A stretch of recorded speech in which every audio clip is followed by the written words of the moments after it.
OG, let's switch gears and talk football. On the show this morning, it was the final match day of the Nigerian Premier Football League 2024-2025 season. And what a weekend, really it was. Confirmed now, we have teams that have picked their relegation spot, and we now have 4 teams authentic that would be playing Nigerian National League football next season. Before we delve into that, we now have the champions, of course, which was earlier sorted Remo Stars. We now have authentic second place team, Rivers United, and of course, Abia Warriors will be playing CAF Confederation Cup, courtesy of finishing third on the log.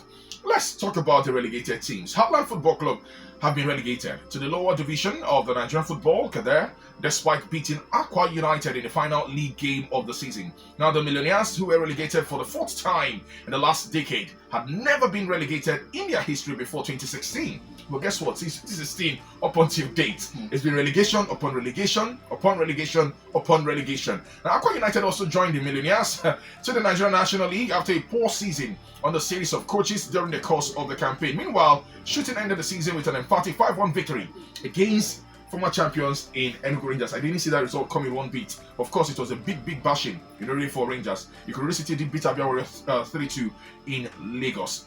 And the last game of the season for Enyimba was a loss at home, again, for the People's Elephants. Where do we go from here? Let's talk about relegation before we talk about Enyimba. We don't even get there for the Enyimba gist.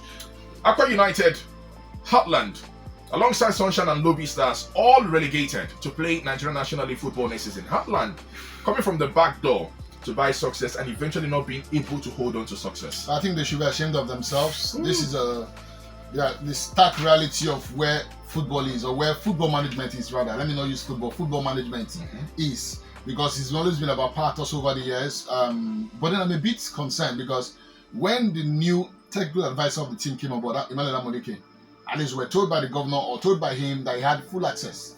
So the point is, what exactly did not go right?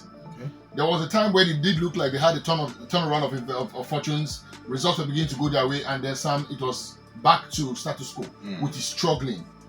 If you spent that amount of money to gain promotion, to buy promotion from a team, and then you do not keep it and you go down again, then that means you do not even deserve to be playing football. Wow. Like you said, if before 2016 they were yet to be relegated, and since 2016 today they've gone down 4 times. Yeah. That means you do not even belong to the elite league. One more. You do not belong there. You do not belong there. This is heartbreaking for football fans in Owerri, who I think are very passionate about the football. Yeah. A lot of stars have played football on the sands of Owerri, sands of Imo, and have grown to become global stars. What football is in that town right now, in that city right now, is not encouraging. Because Heartland would have afforded a lot of these young boys a chance to believe that yes, they could have the chance maybe someday in donning the colours of Heartland, and maybe from there on it could be Europe or maybe anywhere. But this case now is a case of a struggling team over the years, happening over and over again. Amonike is also going to take a big hit from this one because he promised them stability.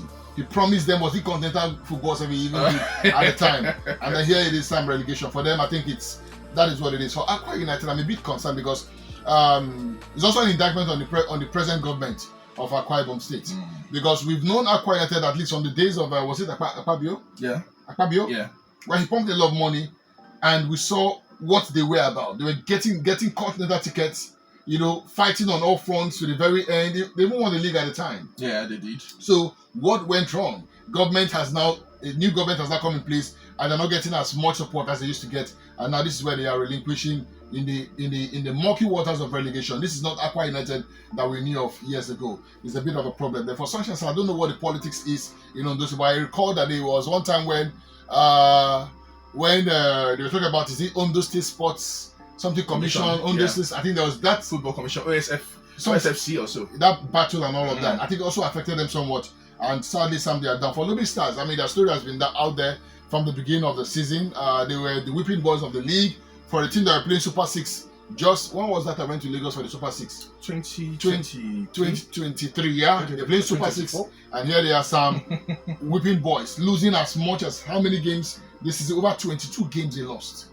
They won just 6 of 38. This is not good at all.